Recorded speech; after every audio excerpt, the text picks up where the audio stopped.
Kali ini kelompok kami yang terdiri dari Muhammad Aditya Ilmi, Zalika Dira Gambetta, Adini Safira Zahra, dan juga Muhammad Yanza Hatari akan menjelaskan mengenai data mining dalam Decision Supporting System. Untuk outline-nya dibagi menjadi 3. Yang pertama adalah konsep dari data mining, kemudian yang kedua adalah bagaimana data mining dapat mendukung Decision Supporting System, dan yang terakhir yaitu contoh penggunaan data mining dalam Decision Supporting System. Perkenalkan, saya Adini, NIM 1821733. Saya akan menjelaskan tentang konsep data mining. Dimulai dari definisinya, data mining adalah proses ekstraksi informasi yang kemungkinan berguna dalam database besar serta penemuan korelasi dalam database relasional. Hal ini diungkapkan oleh Morgan Kaufman dalam Data Mining Book. Lalu selanjutnya terdapat proses data mining yang terdiri dari 7 tahapan dengan 4 tahap pertama yaitu data preprocessing. Yang pertama ada data cleaning untuk menghilangkan noise dan data yang inkonsisten. Lalu data integration atau integrasi data dari berbagai sumber dari berbagai database. Juga untuk dimasukkan ke dalam data warehouse. Lalu data yang terdapat dalam data warehouse dilakukan data selection untuk dipilih data-data yang relevannya saja.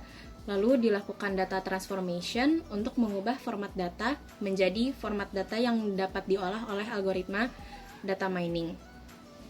Lalu setelah didapatkan data yang relevan, dilakukan data mining atau ekstraksi data pattern-nya. Lalu pattern tersebut akan dilakukan pattern evaluation atau identifikasi pattern yang penting dan interesting-nya. Lalu didapatkan knowledge, dan knowledge tersebut akan dipresentasikan kepada user.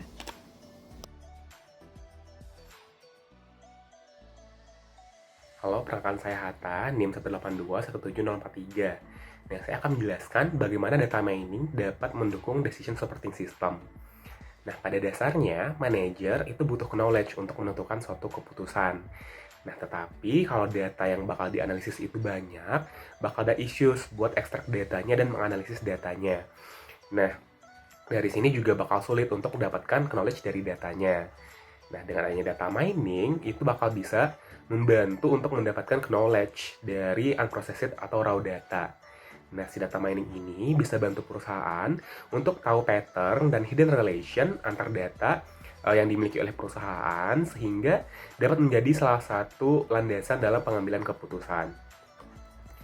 Selain itu, pengintegrasian data mining dalam DSS itu punya beberapa manfaat lainnya. Salah satunya adalah penggunaan data mining itu dapat membantu perusahaan dalam membuat keputusan penting dengan lebih cepat dan tingkat confidence lebih tinggi karena didasari dengan adanya data.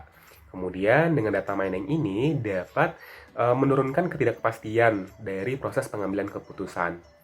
Selain itu, integrasi data mining dan DSS itu dapat meningkatkan kinerja dari DSS dan dapat menyelesaikan permasalahan yang mungkin belum dapat diselesaikan sebelumnya.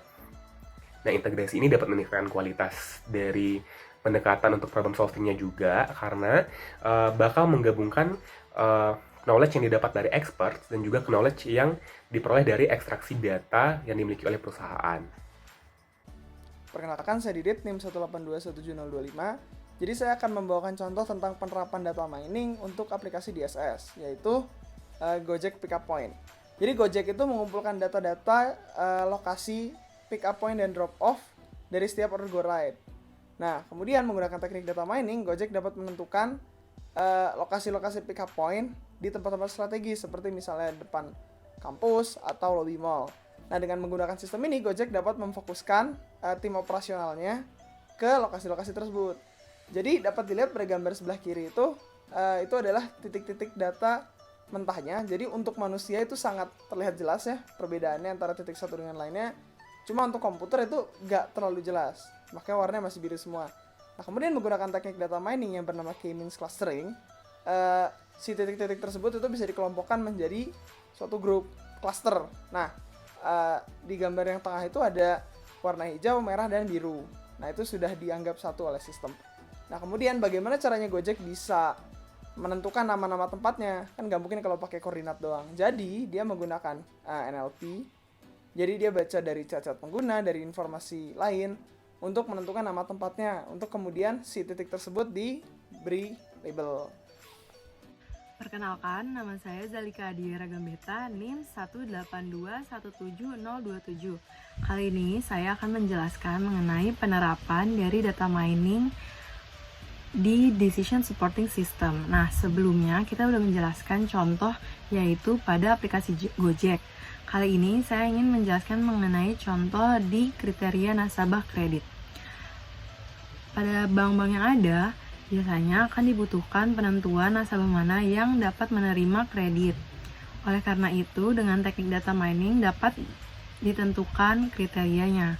Nah, tahapannya yaitu dari data historis yang dimiliki mengenai para klien akan digunakan teknik data mining yaitu KNN classification.